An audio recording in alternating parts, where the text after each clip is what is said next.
Bonjour chers amis investisseurs, comme chaque fin de mois, analyse du portefeuille long terme Grand Direct Trading, qui je rappelle est un portefeuille basé sur le portefeuille de Dalio. Alors c'est quoi un portefeuille de Dalio?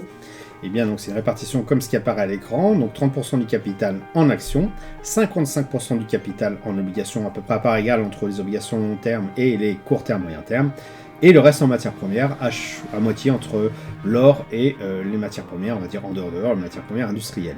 Là-dessus se rajoute du market timing. Donc qu'est-ce que c'est market timing? Tout simplement lorsqu'un prix clôture au-dessus du moyen mobile 10 périodes mensuelles, eh bien, on va avoir tendance à se positionner à l'achat. Et bien sûr, il faut que cette moyenne mobile soit croissante. Si cette moyenne mobile est décroissante et qu'on clôture en dessous, on va plutôt être en mode je reste à l'écart. Et enfin, dans tous les autres cas de figure, soit on reste en position si on est déjà positionné avec le nombre d'actions suffisant par rapport à la répartition que vous avez devant les yeux, soit eh bien, tout simplement on décide de ne plus rajouter au pot dans le cas où on n'aurait pas encore atteint la répartition. Allez, je vais faire très rapide comme je sais que la plupart d'entre vous sont en vacances. Concernant les actions, eh bien, en fait on a une clôture au-dessus du moyen mobile 10 périodes croissantes en mensuel, donc on continue à être haussier sur notamment le CW8, donc c'est toujours intéressant d'entrer en position si vous n'êtes pas complètement servi par rapport à cette répartition des actions de 30% de votre capital. Concernant les obligations long terme, c'est un petit peu tendancieux en ce sens que c'est très stagnant. Maintenant, on clôture toujours au-dessus d'une moyenne mobile 10 périodes croissantes. Donc bon, ça laisse à penser qu'il faut, si on applique la méthode, eh bien, continuer d'acheter les obligations pour atteindre la moitié des 55% du capital alloué normalement aux obligations long terme. Même si, bon, effectivement, ça stagne. On applique la méthode. Les obligations court terme, non, c'est pas ça.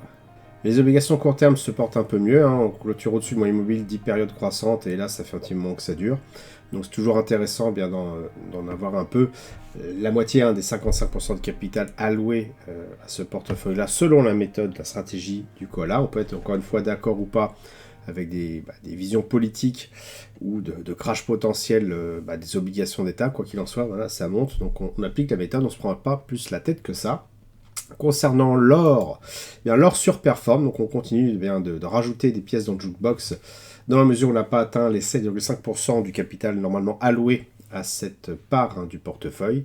Enfin, les matières premières en dehors de l'or, donc industrielles on va dire, eh bien le prix a clôturé en dessous de la moyenne mobile 10 périodes, celle-ci reste néanmoins croissante, donc c'est pas lieu non plus, il n'y a pas lieu de paniquer. Si on regarde vraiment sur le long terme, on voit que, allez, on va faire une petite analyse technique une fois n'est pas coutume.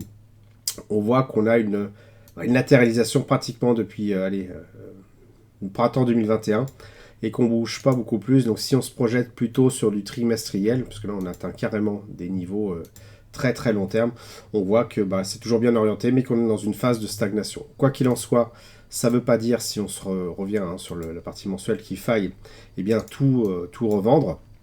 Pas du tout, parce qu'on a clôturé en dessous de moyenne mobile 10 périodes, mais elle est croissante. Ça veut dire qu'on arrête tout simplement d'acheter si on n'a pas atteint les 7,5% du capital alloué à ce portefeuille-là. Et en revanche, si c'est le cas, on conserve ses positions, il n'y a pas lieu de revendre pour l'instant.